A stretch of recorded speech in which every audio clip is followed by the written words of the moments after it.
Okay. So thank you, everybody, very much for being here. Looks like we've got a good group. Um, I thought what I would do tonight is I want to try to go in order of the process of spinning. Now, this is all going to be geared around hand spinning, but I wanted to kind of go in the sort of in topics that take us through the process.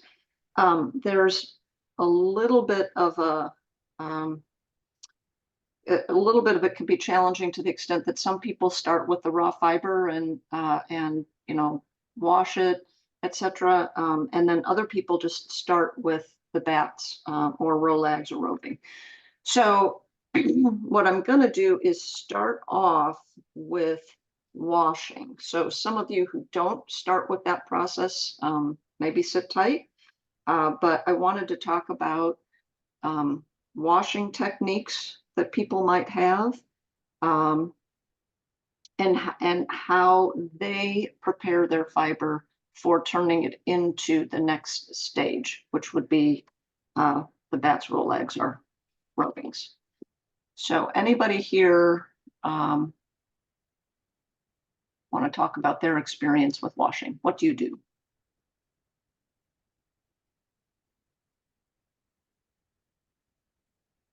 I guess maybe I should have a show of hands. How many people start with washing their fiber?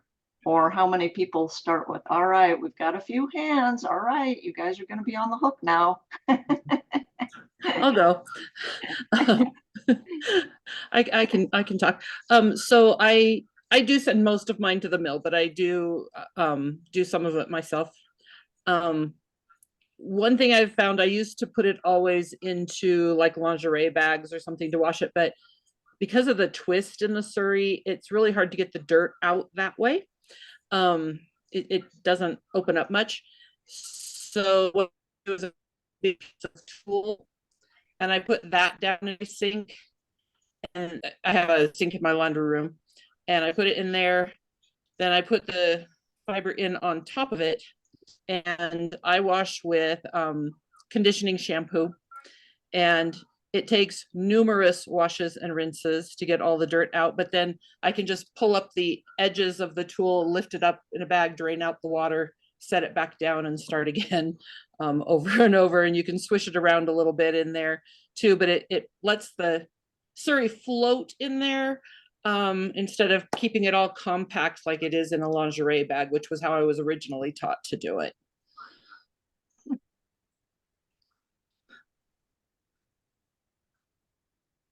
Anybody else? Any other ideas how you guys do it? Hi, yeah. I actually pick my Suri box apart. Hi, Karen. I pick my Suri box apart before washing because you can't get the box clean unless they're untwisted. So I really go through, fix the wash, and pick it apart, pick. The whole box Hang on, Cami. And I use Are other people having trouble hearing Cami? I don't know if it's. It's breaking up. Okay, all right.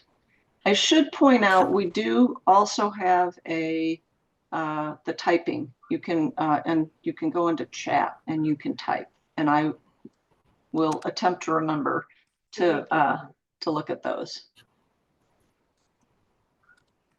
And I know Cami, I know you'd said that sometimes your audio doesn't work, so I was just thinking that might be the issue. You can try again. Yeah. Okay. Yeah, I actually pick apart the locks before I wash any Suri. The locks are almost impossible to get clean when they're twisted. I find when I pick the locks apart and I have currently I use a 4-gallon bin that I fill up with water that's about 120 degrees. I put about 11 ounces of picked fiber in that. And about a half a teaspoon of unicorn power scour. And I'm on well water, so it's kind of alkaline. I add a teaspoon of washing soda to that. so I can up my pH, and I get it clean in about 1 wash and 2 rinses. It comes out very muddy. Before I started picking the locks, I was finding I was washing like Karen numerous times, and it was frustrated. It was a waste of product. It was a waste of my time. So I just started pulling it apart, and I don't put it in laundry bags anymore, because I'm doing such small quantities, 11, 12 ounces in a 4-gallon container. It seems to work better for me. I also find that if I don't break it apart, sometimes when you put Suri in water, you never notice it just doesn't want to get wet. Mhm. It doesn't want to saturate with water. And I find picking it apart actually helps the water get through all the fibers, and it gets wetter quicker. And I let mine soak about 20, 40 minutes. And that I call it a day, and I gently scoop it up, just squeeze, and put it in rinse water. That's what we do here. And Karen, I know a question came up from somebody else here. Can you tell us again? You were originally using what kind of bag, and then did you switch to another bag? Well, I used to use the lingerie bags, like you get to wash your delicates in. But I've switched to using tulle, which is like the netting that they decorate weddings with and stuff, that really fine netting stuff. I have just big sheets of that I line my sink with. Okay, all right.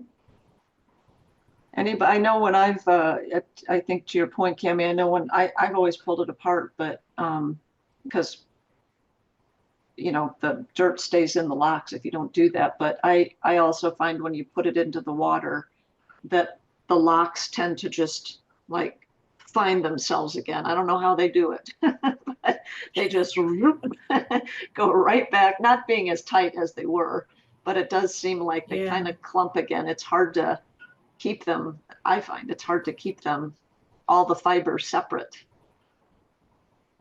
I pick mine apart so it does not look like a lock at all. It just looks like a cloud.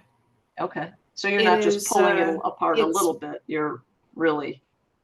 No, I am pulling it apart. Yeah, in every direction, and just making a big cloud. It takes me about a half an hour to do 11, 12 ounces, which I figured is still less time and resources than washing it 4 or 5 times in a big clump, and then still having to pick apart those locks that just don't want to get clean. So I just do it ahead of time before I wash. But yes, if you don't, even the ones that I don't get picked fully apart, it gets in the water, and sometimes it does find it. Sometimes if I have a batch that is got a lot of still muddy areas in it, I'll let it actually, the water get to a cooler temperature, and I'll pick smaller handfuls up while it's wet, and kind of gently let the water kind of go through it and break apart those areas. I find with the Suri in a cool water, it doesn't felt, so you can handle it a little more. And even on my the finer Suris, I don't seem to have a problem with that. Cami, somebody was asking, I think, what the detergent you use is. I use Unicorn Power Scour, and I also use the Eco Scour. I find that both work equally well, but my well water is at a 9 on the No, it's actually, I'm sorry, it's a 5 on the pH level. So I add what they call washing soda or bicarbonate. So I use the Arm & Hammer washing soda that you can get at the supermarket, and I literally put between a half a tablespoon and a tablespoon in 4 gallons of water. And I have those little pH strips so I can test. I did this whole test where I was testing the water and which soap worked better with what method. Did I pre-rinse? Did I not pre-rinse? Did I let it sit for 24 hours just in water to get the fiber saturated like you would if you were going to dye it? And I found that adding the washing soda in really helped make my water work a little more for me than me working at my water. Anybody? Yeah, I was going to go say, ahead. for me, there's a couple different things. If I'm lock spinning, then that's processed differently. I use the Unicorn Power Scour as well when I'm washing. Works out well. If I'm doing a spin-off judging, I cannot wash it before I spin it. So I'm spinning raw, dirty fiber, and that's a whole other process. But then you're flicking it. So it's a different process. But when I'm doing for myself, it depends on my end purpose. If I'm spinning, then am I spinning long locks? You know, that's spun differently than shorter locks. But I use the Unicorn Power Scour, and I also lay it out in a tub, but I use hot water. As long as I don't change the temperature of the water and shock it, it doesn't felt. But for me, that works out well. I have well water too, and mine's about the same as yours, Cami. So yeah, the joys, but we're healthy, right? Lots of minerals. Yeah. Yeah. All right, Patty, you've got your hand up. Yeah, hi. I was just going to say my process has been pretty similar, but I know I've tried to wash a lot of fiber at once, and you can definitely becomes challenging. But I use a big tub, one of those like big feed tubs, basically. Do the same thing, fill it with hot water, but I let the fiber soak. I use just laundry detergent in it. I just buy the cheap stuff and I throw a bunch of it in there and let it soak really good. I have it all loose and broken apart. I agree with everybody that seems to be the best way if you really want to get the dirt out and you're not doing it for locks.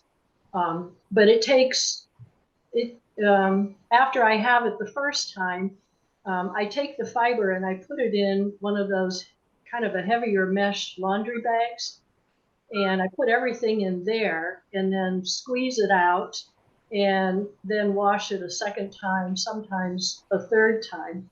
When I finally get to the end, I throw it in my washer. I put it I fill the washer with water, just even a cool water, not a hot water. Let it soak.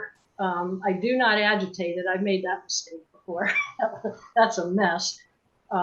But I've been able then to put it on the spin cycle, and it's amazing how much it gets out of there and how much faster it dries when I take it out of that bag. And having it in that bag then does not ruin my washer. So I found that seemed to work pretty good. And then I just have to pick it apart and spread it on the drying table for the drying. So when you have it in the bag then, and then you put it into your washing machine, I guess that keeps the fiber in. Like, do you? Oh yeah. You don't have to worry about opening the lid and having fiber everywhere. No. Well, I mean, because it will eventually ruin your washer. That fiber gets into everything, and you end up having to replace parts, stuff like that, from doing it. But having it in those bags keeps probably 98% of it in there. It was a much better process for me than it was before when I just had it in there and it was everywhere in a mess. Yeah, that would be a mess, I would think. Yeah. But it helped to have everything loose in the bucket at first, and putting my hands through there, moving the fiber about in the soap.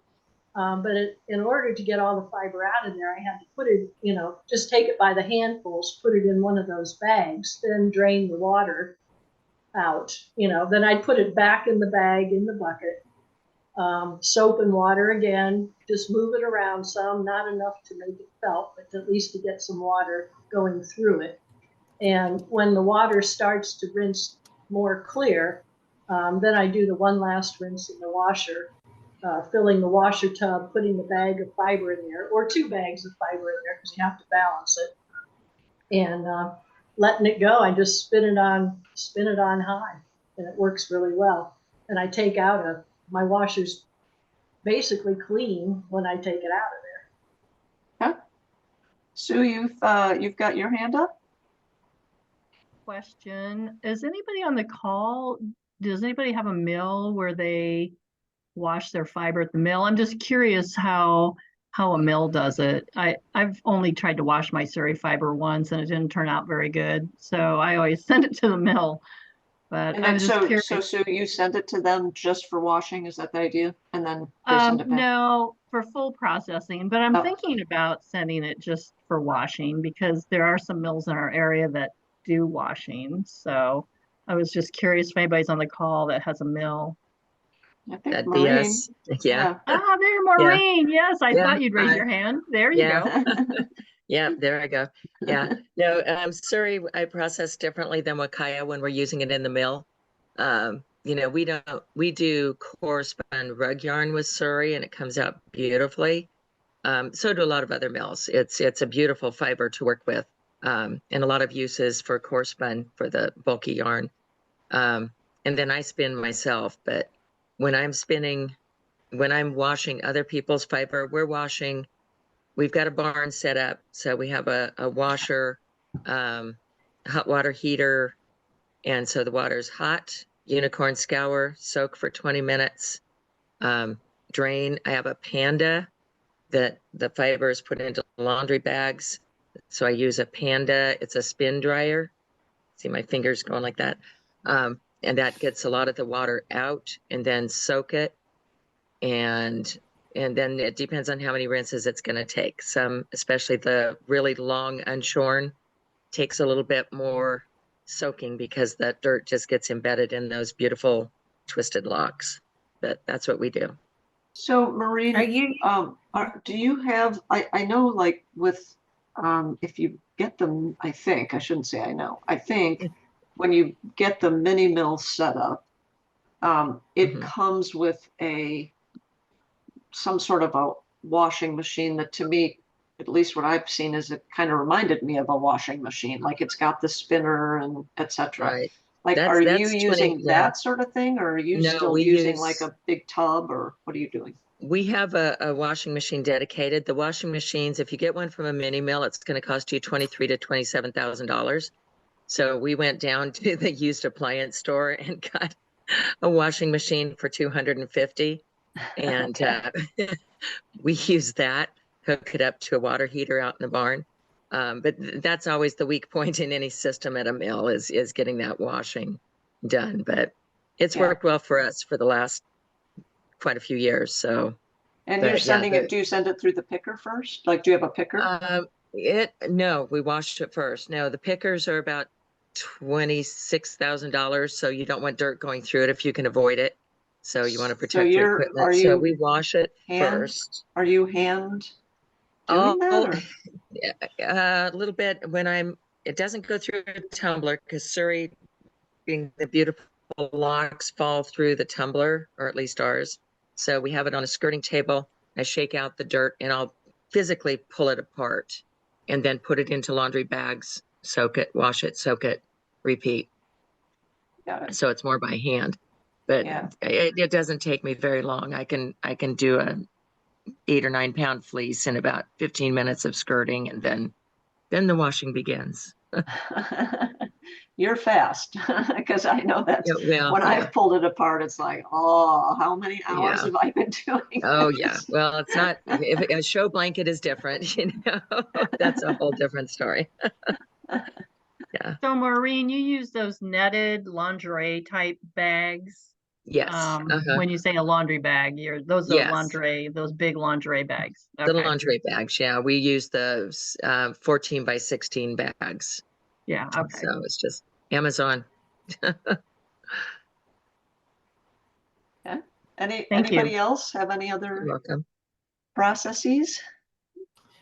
I was gonna say, when Maureen said that she doesn't put her Surrey through a tumbler, we built a blowout box with kind of just a 2 square foot box of frame, and we took chicken wire and kind of overlapped them so those aren't so big. And I throw these in there, and I go blower on low, my eco blower, my battery operated blower, and blow out all the dirt.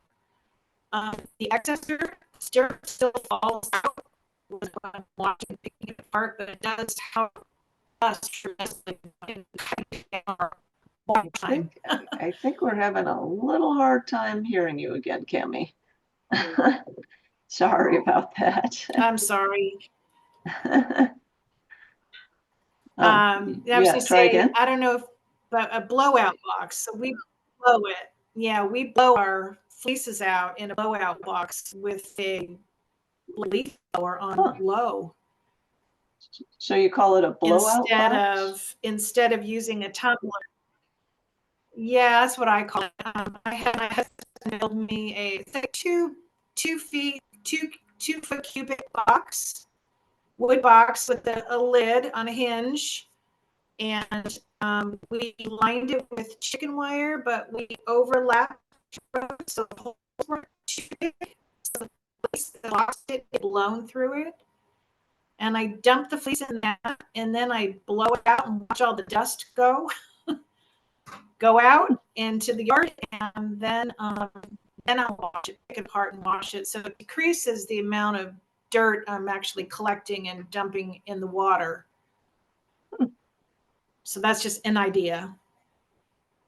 And it works great on wakaya too. We have a couple of wakayas that let roll little pebbles in their fleece, and it works really well getting out all the little grains of dirt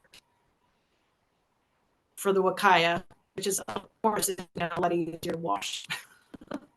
Okay. Anybody else on washing? So an idea.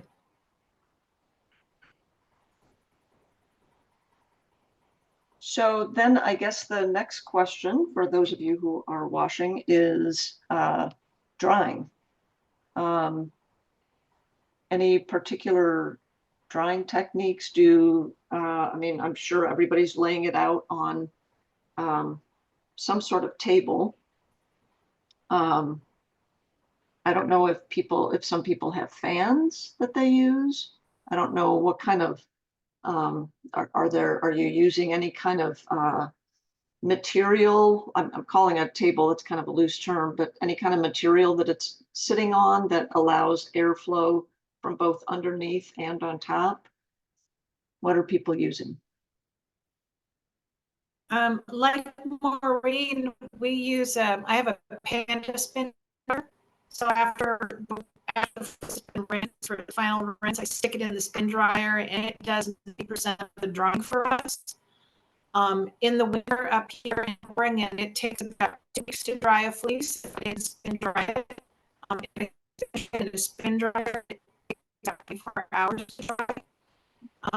We use those giant dryers that's netted and it's layered. It's about, I don't know, that much layers in between each compartment, and it's all mesh, and it's got about 8 compartments, and I put my fleece in that, and I can hang it on a shower rod or I can hang it outside on a nice day. It's almost fully contained so the fleece can't blow away. That's how we dry ours. Okay. Yeah, we're still, just FYI, Cami, we're still having you're just cutting in and out. So it can be kind of hard. So I put mine in the washer on the spin cycle. This time I do use lingerie bags, put it in there. And then I take the tool again and I put it on, I have like a clothes drying rack, and I lay the tool on there and then put it on top. And I live in Colorado, so it's dry like in 15 minutes. No, not quite that fast, but but we have no moisture in our air, so it's dry in a day or two easily.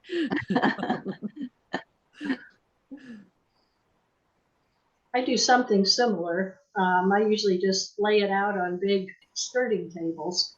Once it's dry, my mesh is fine enough that it doesn't fall through. If it's, I try to go for a nice sunny day. When we lived in Maryland, we had there was a lot of humidity, most of the time there. I'm in Georgia now. It's not any better for that. So it's a bit of a challenge, but it would dry in a sunny day, it would dry in 2 to 3 hours. I mean, I could lay out a full 4 foot by 6 foot table and have it out there. Wind was always a challenge. I would take another table portion of it, put it on top of it, and have to keep it from blowing away. When it got to be wintertime and it was a lot tougher, if I had to do something, because I did some of the dyeing during the winter before, I would lay it out on the tables, and because it was cool out, it was still 50 in the barn, 40 in the barn. It would take a lot longer. If I really wanted it to dry, I set up the work lights on a stand and put a fan on low, and that tended to dry them at a minimum overnight. They were dry by morning, completely dry. So that worked out pretty good for us. I appreciate any other techniques and tips, though. I'm sure we don't have it all figured out.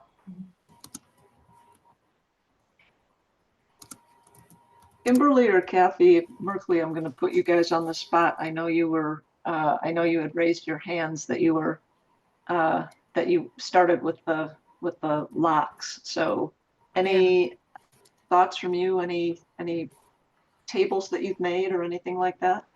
My favorite table is, I think, one of the glass picnic tables that the glass is gone now, but I cut a piece of chicken wire over it, and then I find with the chicken wire that the locks will stick to that or they'll fall through.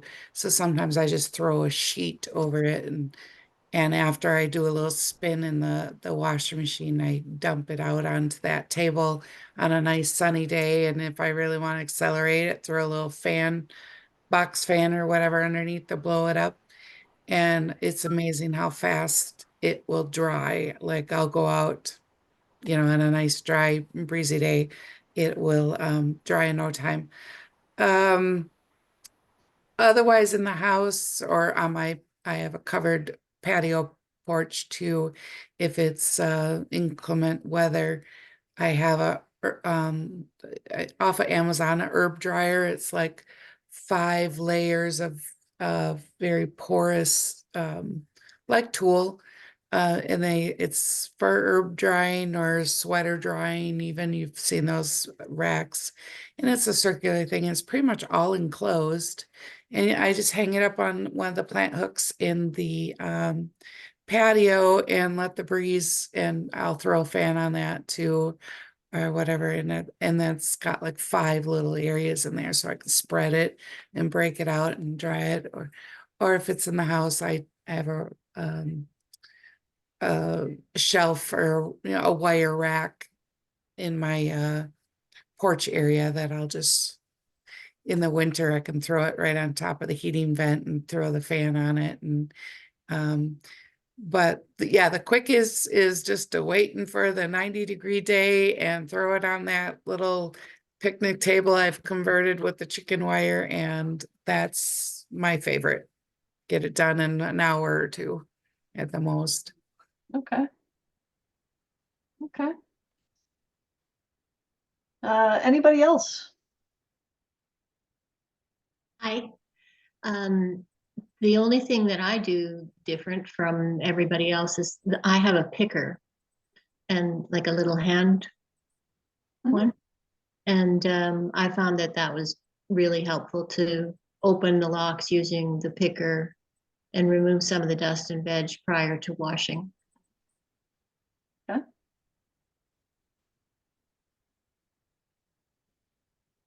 Okay.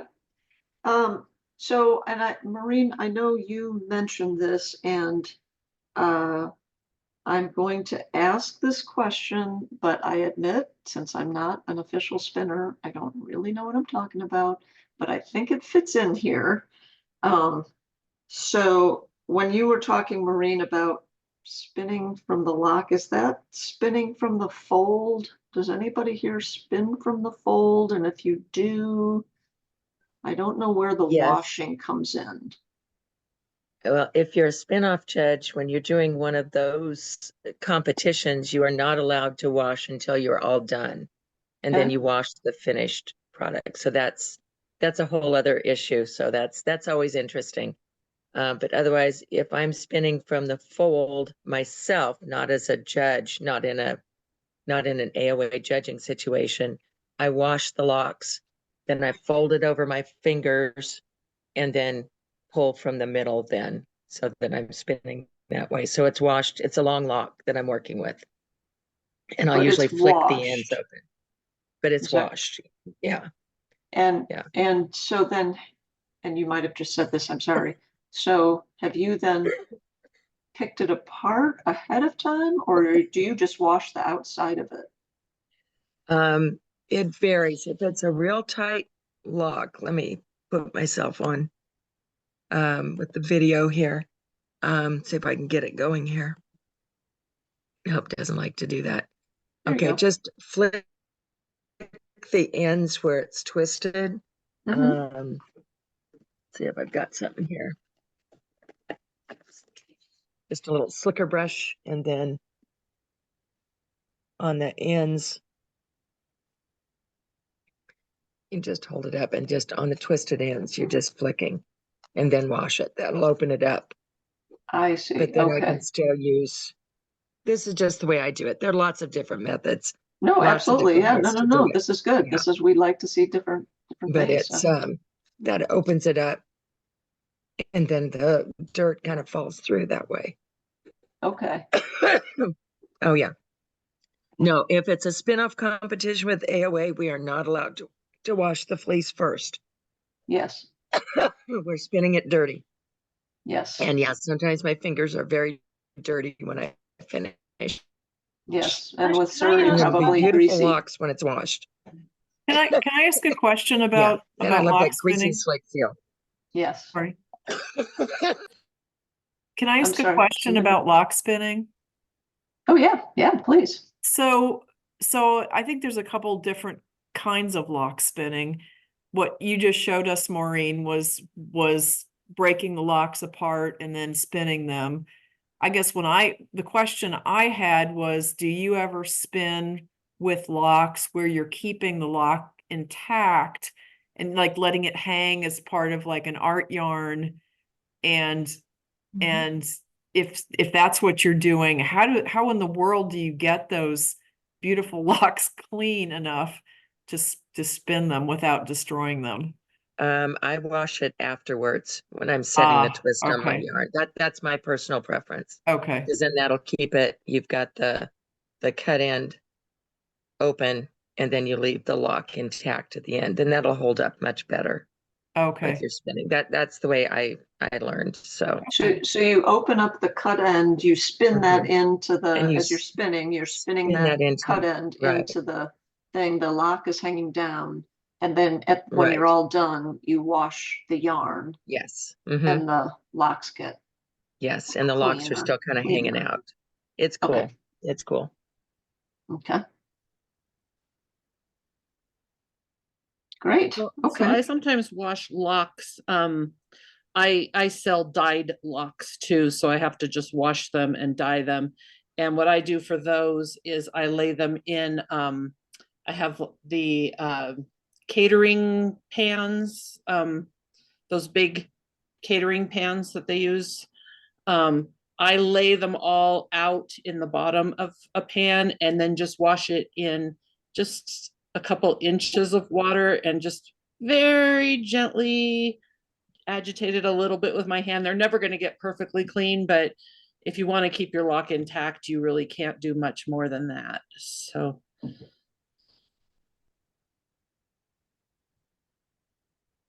I have another question. Does anybody have an example of something they have lock spun? Like Maureen, you were talking about lock spinning, and Nancy. Do you have an example of what that looks like after you spin it? Boy, I used to have something, but I don't even I know don't where it know is if I've ever, anymore. I don't know if I've ever seen that actually. I'll do some up and post it, Sue. I had a really good sale this weekend on Sunday, and the art yarn, just the Suri stuff just went like crazy. It was, had somebody come in, my yarn wall in the store is looking nice and meager. So That's a good problem to have. it's a good problem. Yeah, I'm happy with it. Yeah, I'll spin some up, Sue, and post it this week for you. Oh, There you thank go. you. Wait, Diana's posting Oh. something. I was gonna say, other people I know Oh. here do a lot. Yeah. Oh, cool. There you go. Yeah, the one that Nice. I had was Oh, it wow. was almost like a it was like a necklace, really Mhm. sort of, because I mean there were just a ton of locks on it.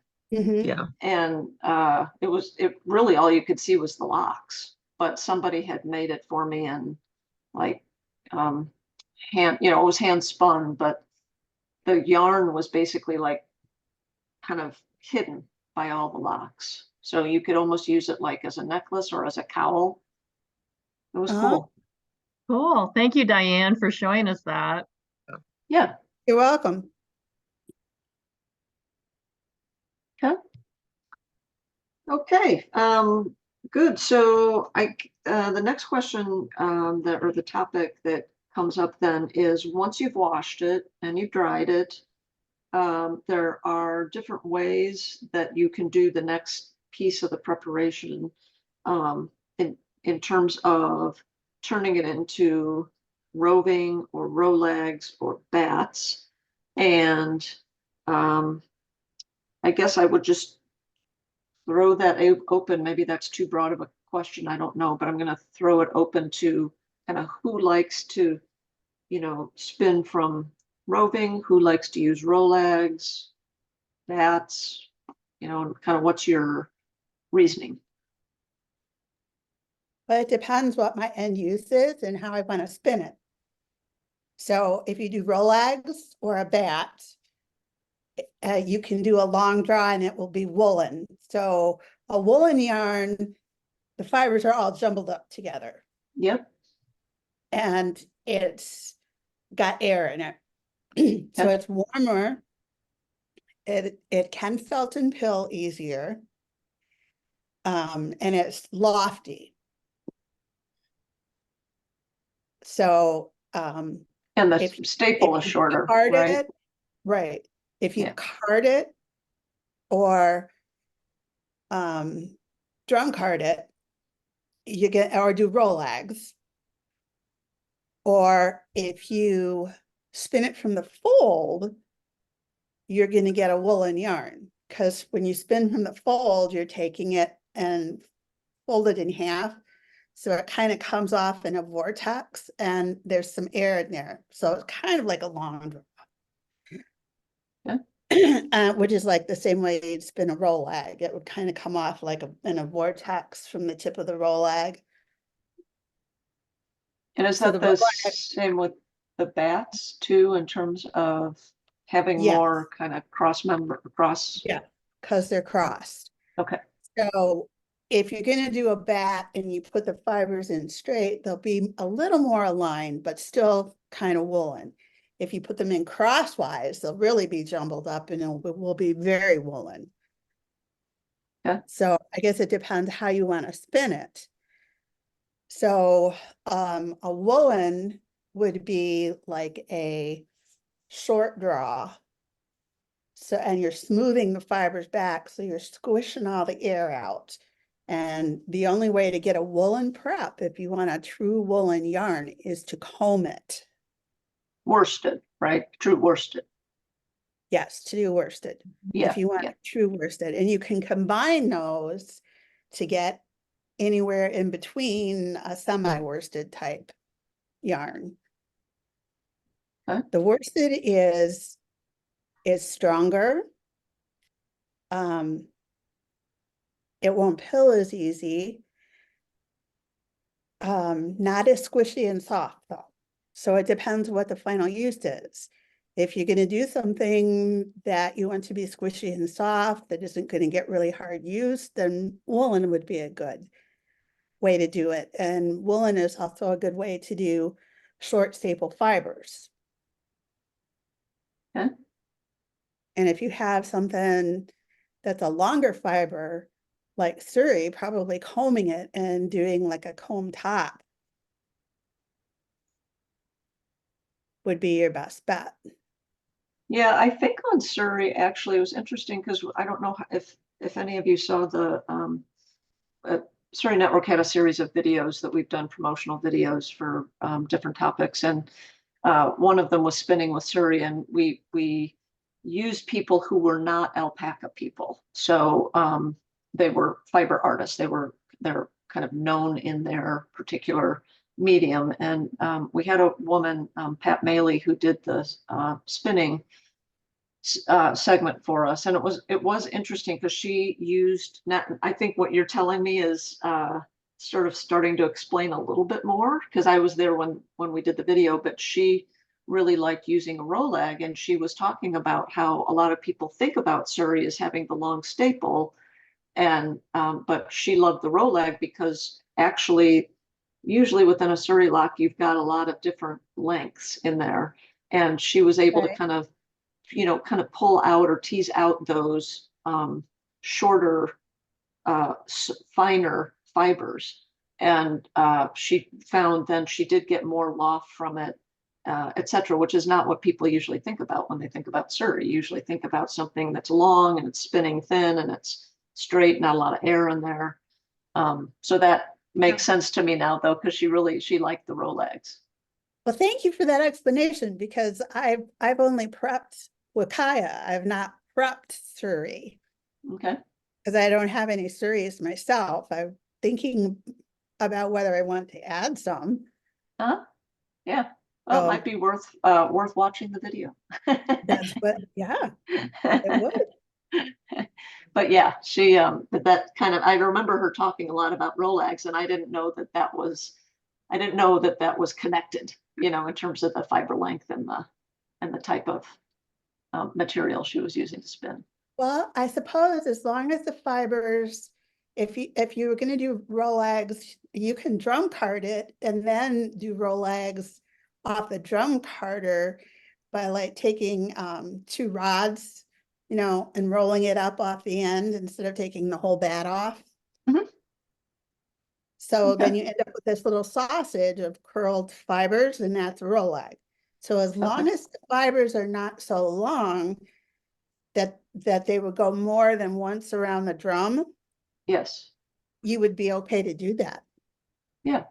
Okay. Okay. And I suppose you could do it with hand cards too. Or Yeah, and I blend- don't know how again, this was a promotional video, so it wasn't like a how-to. There was nothing really particularly educational in it. It was more just promoting Suri in different, mediums. Mhm. But the fiber artist would talk about their experience with it as they would go. So I don't know how she got her Rolex. She did wash her own stuff. She was really big on that. Yeah, I always Um, wash first. yeah. Yeah. Anybody else in terms of what do you like to use to spin? I just had something to add on that. I found that when I don't use Rolex, and that's probably something that I need to learn to do, but I generally use the drum carder. And the one thing I really liked about it, whether it's Suri or whether it's a Kaya on there, is that it gives me the opportunity to throw all kinds of stuff in there. It's really fun to be creative, to throw little nubs of things to, it's just kind of a lot of fun. So I don't have to, for me, I don't have to worry that it's completely smooth, and all the fibers are aligned. And as the herd gets older, the fibers are shorter anyway. So the drum carding with additional things thrown into it, there's so many cool things out there to put in it. It makes a really good variety and fun times for the yarn. I think I get bored if it's the same thing all the time. Yeah. Anybody else? Karen, what do you use? Well, I've got in my hand, I guess my favorite right now. Oh, there we I go. have a drum carder and I work with that quite a bit too and get bats and pull from that. I love that. Being able to do the density and the thickness and just play around with it. And then I had a yarn shop in town. My dogs are getting really nervous because the storms were rolling in, so you have to watch out. You can watch the lightning behind me in my window. But so she wanted some I don't even, it's slipping my mind, whatever you call this, the fingerly or the for spinning. But oh my gosh, can you spin so fast with this stuff, having it all lined up and all pretty and nice for you? Because you guys know how slippery the Suri is. So fine, spinning from a lock or bat, sometimes it gets away from you a little bit. You got to go a little slower. Well, I do anyway. But going from this stuff when it was so clean and so nice and in order and just being able to draft it out. So wow, it was like a dream. So Kimberly, did you make that, or did you No, send this something is to a from a mill? mill. Yeah. Okay, so you got it back from the mill. From Okay. in Wisconsin, northern Wisconsin, and where a hometown is, so I dropped it off and was able to pick it back up, so that it keeps the expenses down. So yes, they did a very good job, and but yeah, so Okay. and then I was able to package this up in like little 2-ounce things to sell at the yarn shop down the road too. So it worked out really nice, and it's really just a dream to sell from. Okay. So So this is my favorite, but it's not very practical for me when I have totes and totes of Suri that needs to be done. if that was done in a mill, I'm guessing it was probably combed. So it would be comb top. There's not too many mills with actual combs. It might be pin drafted. Yes, pin Yeah. drafted. But I don't think there's too many combs here in the US. Two or Okay. three maybe. But yeah, probably pin But that's drafted. probably how you get combed top. And it's real smooth. All the fibers are really aligned and it just pulls right out like a dream. Yeah. You can also get, it's called sliver or roving. If you do it off the drum carder and it's carded. So you can also, if you use like 2 rods, you catch the fibers in the back to do rolag. You catch the edge of the fiber of the bat between the 2 rods. Then you twist them up for as thick as you want the rolag. Be careful because thinner is better because you want them to be nice and loose so they'll draft nice. And that's how you get rolags. And then if you want to do, you can diz the bat off, starting at one corner, using a diz it off, slide over as you come to the next, and diz it off all the way across like that. And that would be roving. Okay. And you're talking about if you're using like a hand carder or, no, or a drum carder? Drum carder. Drum carder, okay. Okay. And that would be roving, and that would be a woolen prep. Okay.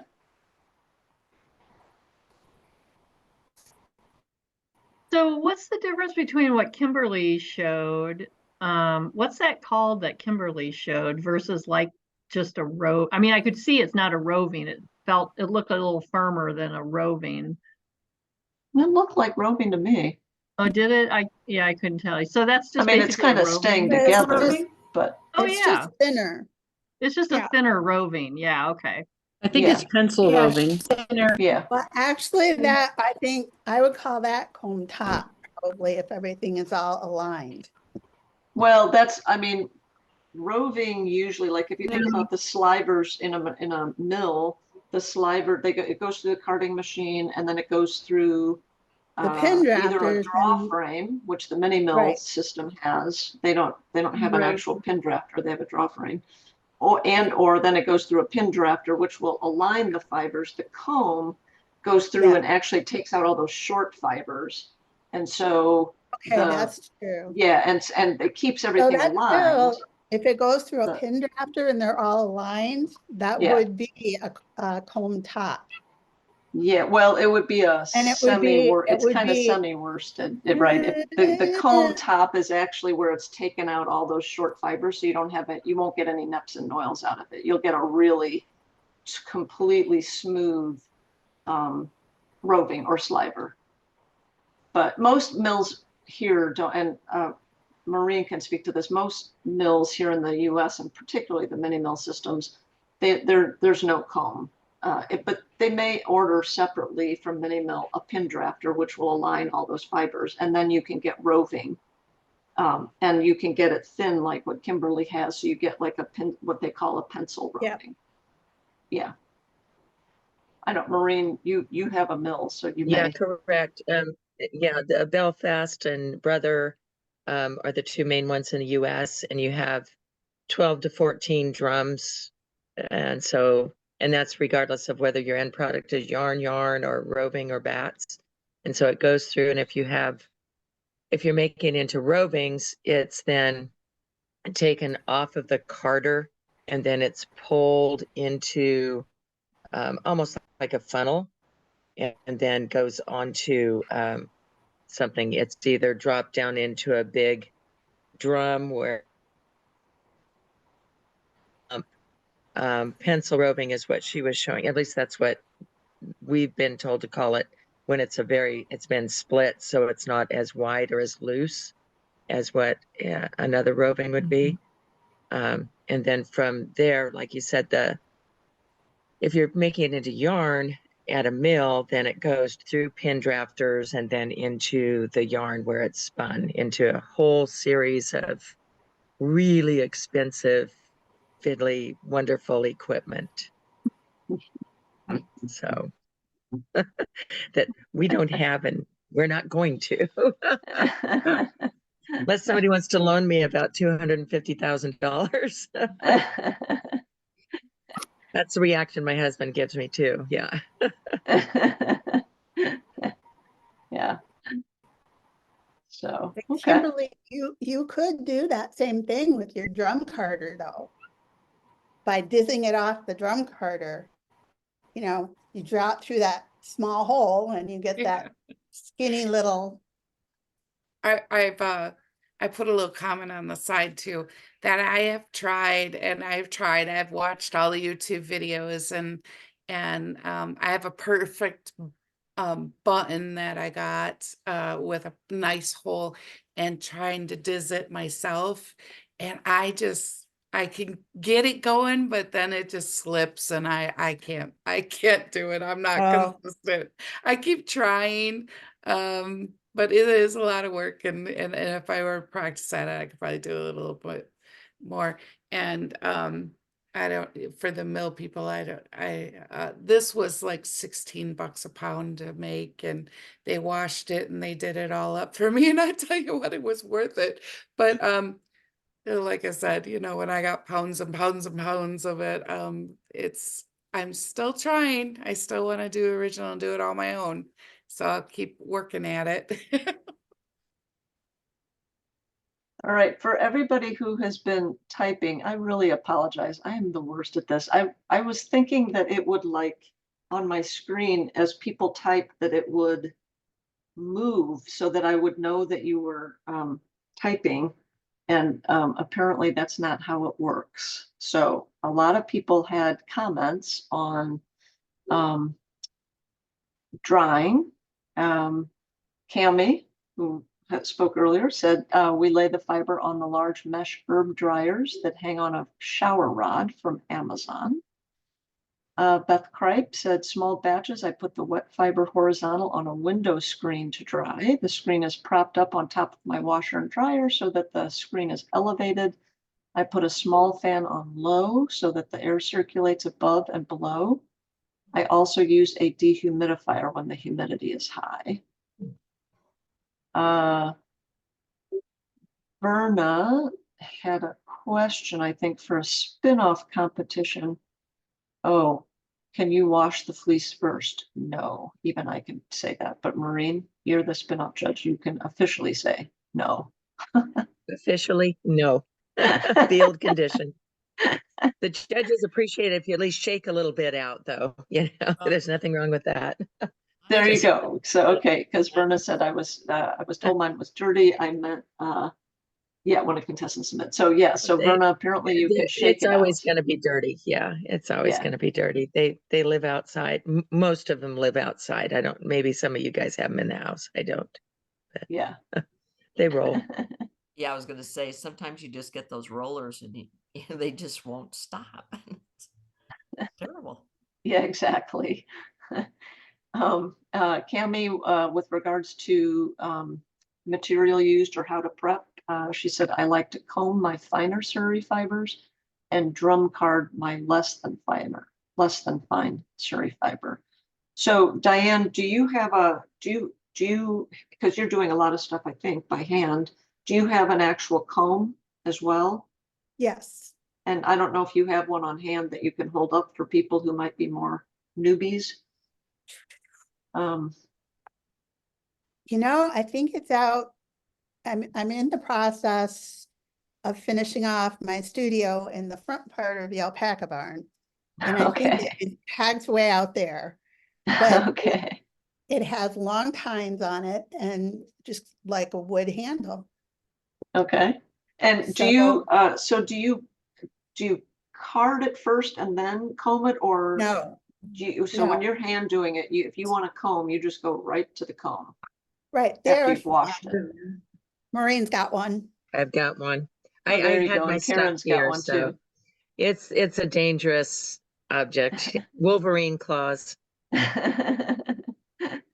So you guys just go, so you wash and you dry, and then you just go right to combing if you want to comb, is that correct? Yeah. You're not doing the drum carding first. I Okay. don't on, yeah. Okay, Karen shook her head no too. Yeah, no, there's no Sometimes- need to. The comb No does need to. everything. So Yeah. Yeah, the comb would do everything. Sometimes I will comb first if there's a lot of vegetable matter.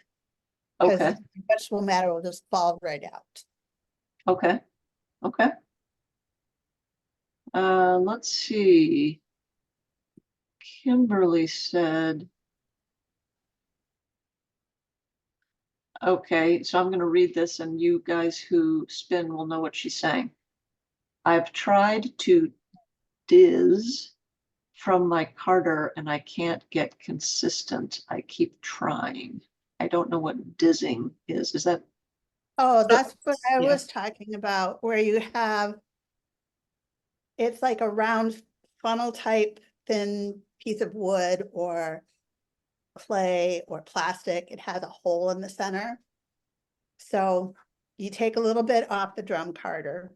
You kind of just take like an inch or so, pull it up a little bit, pull that through. There's like a threader that comes with the diz. So you stick the threader through, put the fiber through the threader, pull it through the diz, and then you have to go along, follow it along the drum carder and pull. And then when you come to where that round is all done, you kind of head over to the next one and you just keep going like that all the way And across. that's creating the Rolex. Is that correct? No, that's creating roving. Oh, okay. yeah, the problem with doing it off of a drum carder though is, and I think this might be where Kimberly's having her issue, is the drum carder is moving at the same time. So it's really hard to get a good tension on it with a drum carder unless you have a way to keep your drum carder from spinning on its own. You have to block it. So Yeah. you can either use a piece of wood or a door stop to block it so it won't turn. I see. Good Okay. hint. Good hint.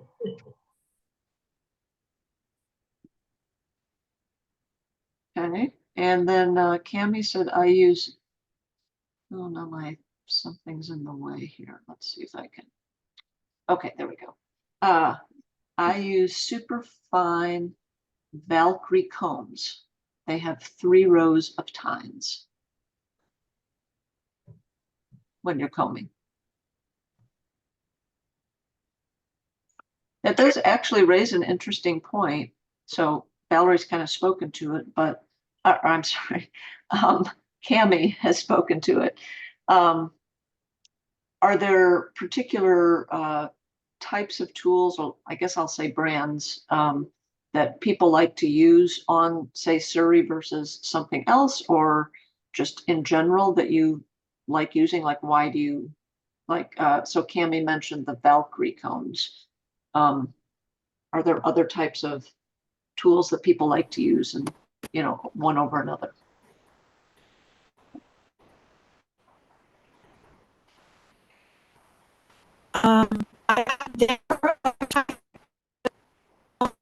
Oh, Cami, we still can't hear you. We can't hear you.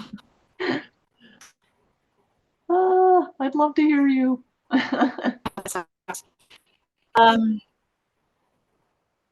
have a pair of the Valkyrie Superfine.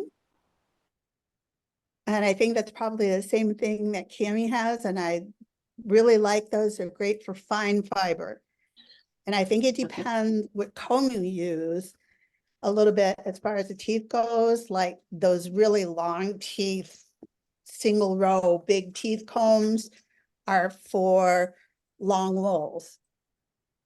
Like the Viking combs, those are for long wools. I would not use those on anything that's fine. So you do have to have something with teeth that are closer together, and 3 rows is really great. Okay. And they should be like equal length. Okay. And I've also used a hackle, which is kind of like a comb without a handle, but it's really long, like 12 or 18 inches. So you can load that up with your fiber and then take your comb and just comb off of that.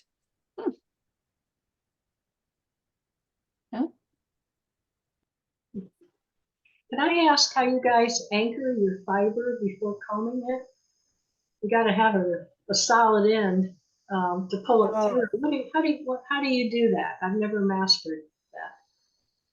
From the cut end, you take the cut end and you lash it on. So there's a little bit that's hanging over the edge of the comb. Okay. So you just kind of grab the fiber by the tips and lash it on, being careful not to get your hand. Right. Okay. I didn't know if you had some kind of strap or something, you could strap it or clamp it down, you know, to hold it so that you could do, you know, a good size of it at one time. Oh, are you talking about the hackle? They usually come with like hooks and clamps where you could clamp it onto the table, but the fiber you don't want to clamp down because you want it to pull through. Okay. Yeah, I So was you thinking leave some hanging out behind the comb. Okay. So for my comb, one of them goes onto this board clamp right here, and then this gets clamped down to my table. Okay. I don't know if you can see that really well, but so It's my much comb, better than a description. Thank you. hang on. So the comb, this is what it looks like. Uh-huh. And then the comb sits right down into it. And then this sits on my table with a clamp on each side of it. Uh-huh. So that I can load this one up and then take the other comb and pull off from there.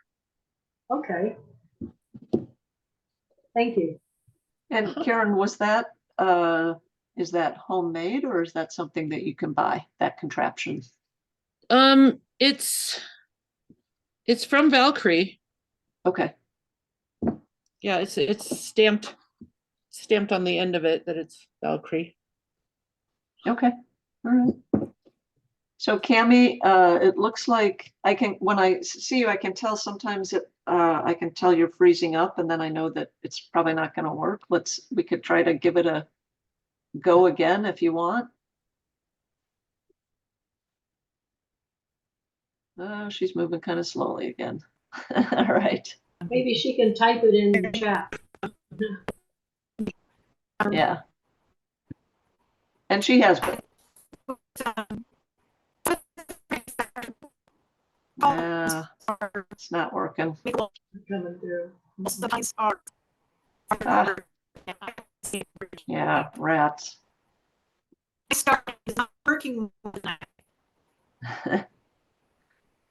Okay. Okay. So I guess then the next question is just talking about actually spinning. And I only know that people who have learned to spin, say, using wool, sometimes have a hard time spinning Suri. Those who I know who actually learned on Suri think it's awesome, and so they sort of like never want to do anything else again. So they've had this great experience. So I'm wondering, for those of you who are experienced and have spun Suri before, do you have any tips for people who are new here in terms of what you're doing that makes it a pleasant experience? I think it's really important to watch your tension because Suri is so slippery. If your tension is too high, it's just going to rip it right out of your hand and it's all going to slide apart. So you have to go with a little less tension than you would use on a more sticky kind of fiber like wool. Okay. And any difference in terms of like the length of your draw or anything like that? I know sometimes I think, and maybe this goes to tension, but I think people who've spun with wool tend to want to feed it.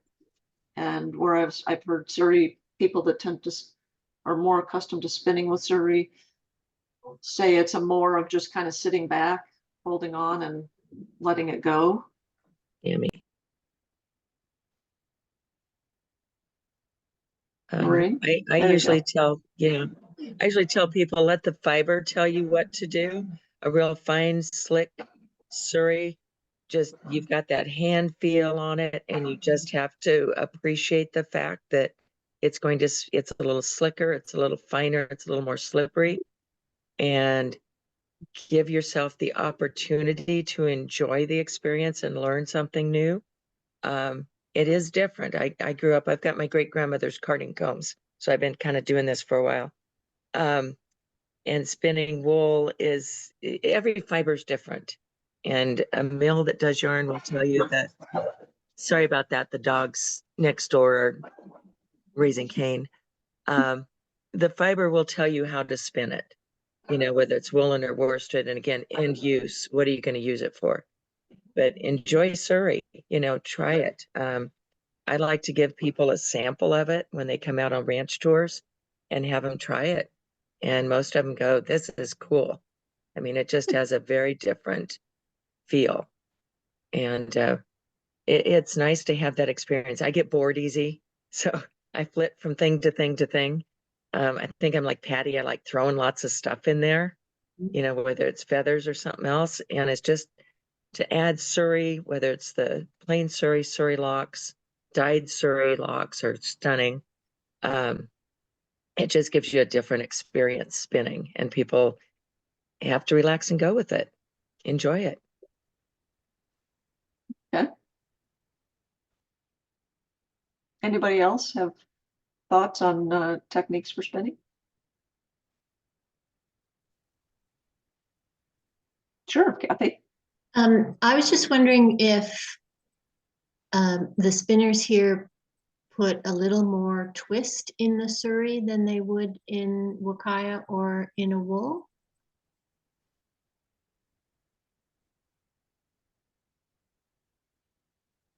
I would say for me, not intentionally. It's a little bit of a problem. The finer it is, the slicker it is, the more I put a tighter twist in it, although I don't always want to. Okay. I just found that not necessarily in the singles, but particularly in plying, I found that putting like twist that almost seems like too much twist, and then when you let it relax, then you get then it makes an more even yarn. So I was just wondering what other people's experience were with twist. Maureen, it sounds like you've spun a variety of fibers. Any thoughts on that? Well, I think Cami says the same thing. The fiber kind of dictates, but for me, a heavier micron fiber to me seems to need a little more twist to hold it together frequently, just like shorter fibers. often do. A beautiful grade 0, grade 1, or grade 2 is going to hold the twist well. And again, light tension, let the fiber feed slowly. I have to slow down my treadling on my machine when I'm spinning very fine Suri. And then applying, again, applying, I think somebody mentioned that. That's Kathy mentioned that. You got to not put as much tension on it. It tends to want to over twist when you're applying, in my experience. I know others don't have that issue. I have control issues. That's what somebody told me.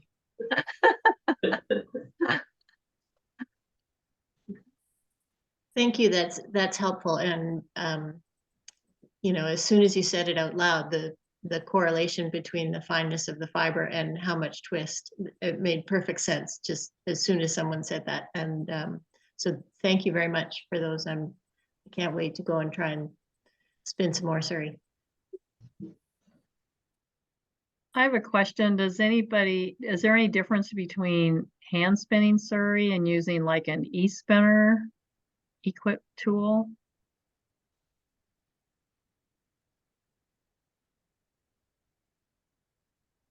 If Kathy Hartka's still on, she can answer that because she does both. Yeah. A lot of both of it. Are you still there, Kathy? If you can figure out how to unmute it. Which Kathy? Is that Kathy Hartka? Kathy Hartka, yeah. She's Yeah. All right. Well, she says she's on. There, I'm there we muted. go. Unmuted.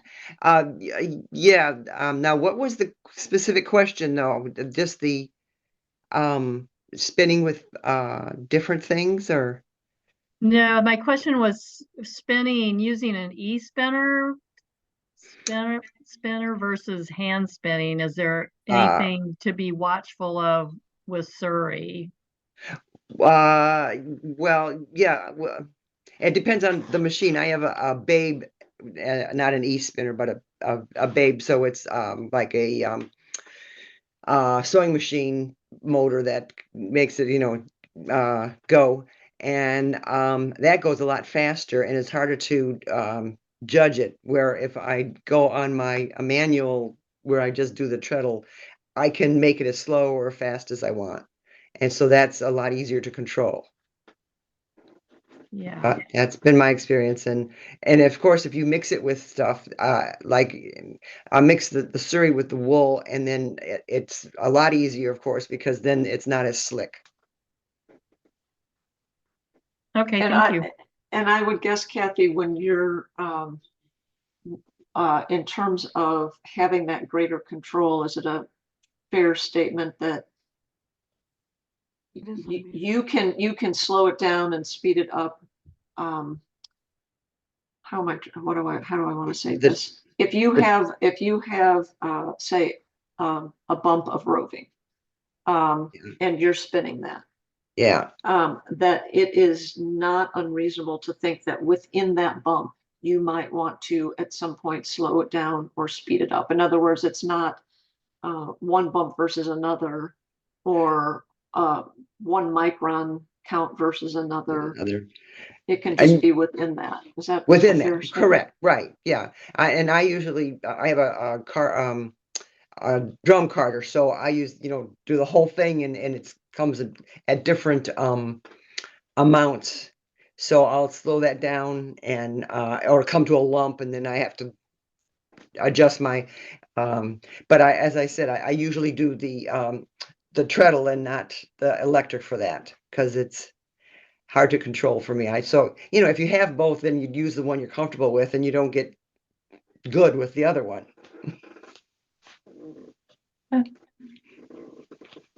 So that's been my experience anyway. Yeah, no, good. Thank you. I think it depends on the wheel that you're using too, because these spinners are just like wood spinning wheels with the treadles. Different brands work differently. I have a Daedalus Magpie, and I can control the speed anywhere between 0 and 100. And it tells me right where I'm at. Oh, wow.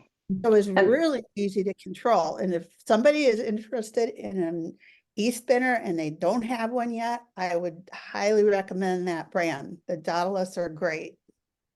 Okay.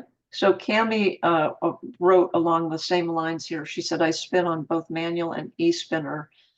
I prefer the e-spinner. I can control speed with a dial and my legs don't get tired. LOL. So she didn't say what kind of e-spinner, but obviously it's one that has that. So I guess when you're doing that though, you've got to have one hand free, right? In order to be able to move that dial. Is that? Oh, you're on mute, Diane. There we go. So the control has an up and down arrow and it's right on the front of the wheel, right in front of me. So it's real Okay. easy to use. Cami, what kind of a wheel do you have?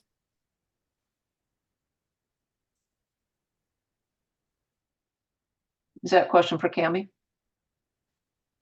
Yeah, Cami, what either e-spinner or yeah, what do you have? Hoping I could be heard. I have an electric eel wheel e-spinner.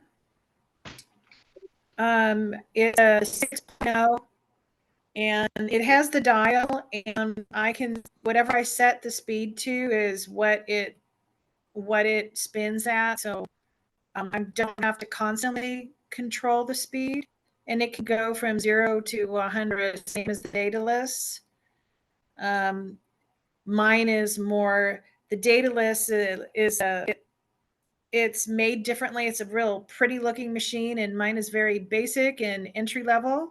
Because I wasn't sure if I was going to like spinning on an e-spinner and I didn't want to spend a lot of money on it until I figured out if I liked it or not. And I really like it. I can take it everywhere and spin on it. So, and what I do now, I don't have issues with my, my old failing joints with a manual spinner. Right. Okay, good. I brought mine over since it was sitting right there, but I got the Ashford. And as you can see, it does have the speed control dial right here that you can just turn it up. And then whether you apply or whether you're, and I've pretty much, again, I've switched over to this because it's a dream and you don't get tired. But my next thing was that I added to it was the what is it, the level winding system, because I'm also lazy with that because I don't like to stop and move the threads up and down.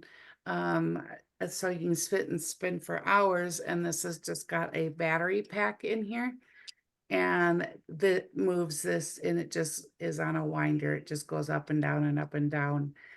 So you get a nice level wind on here, and and then because I had to get used to spinning sideways on this so I could watch, so I could move my my hook up and down. Well, this way now I can just go forever and not have to even think about it until my battery goes dead. But the nice thing is we travel a lot. And you can run this off of the cigarette lighter in the car, or they probably don't call it the cigarette lighter anymore. Or a battery pack. I have a battery pack with it, and then I can sit and watch my husband run his dogs and spin the whole time while I'm sitting there out in the middle of a field, and keep going forever in the car or the truck or the in the field, whatever we're at. I can spin wherever I'm at, and I don't, it just goes in my little bag and I don't have to lug around a bunch of stuff. But so if anybody does an e-spinner and wondering about that level winding thing, yeah, it just moves it back and forth and it makes it very convenient. I think they have them for pedal machines too. Yeah. Woolly winder. Yeah. So, if you're a person like us that will spend this weekend, we're going to Georgia and it's 12 hours in a car. So I'm going to get a lot of spinning done this week. Yeah, so anyway, I've switched over to that now, and I really do like the e-spinner. And I think it was, yeah, Cami. She has an electric eel wheel. EEL, eel wheel. 6.0. I got the eel wheel for Christmas and I absolutely love it. I didn't think I would like it at all, but I do, and I actually ply on it, and I think I ply better on it than I do on any of my treadle spinning wheels. Once you figure out where to set your dial for the speed for the fiber that you're spinning, I think it's very easy, assuming you have a well-prepared fiber. The foot pedal is a stop and go button, which you can quickly stop the machine if you need to run into a snag or something. But it's not a treadle, so I had to get used to not treadling with the foot pedal. But it's a stop and go button. So I found it, now that I know what it is and gotten used to it, I like it. But I love my, old fashioned treadle spinning wheels too. So you can't, on the eel or an electric spinning wheel, you can't adjust like you do automatically with your feet and your hands. When you're drafting, when it changes, when the fiber changes, you can't just automatically slow down. You have to stop or you have to move the dial. So there is a disadvantage there. Okay, thank you. Okay, guys, we are pretty much getting to the end of our hour and a half. Any other topics that I've forgotten about or that you guys would like to bring up?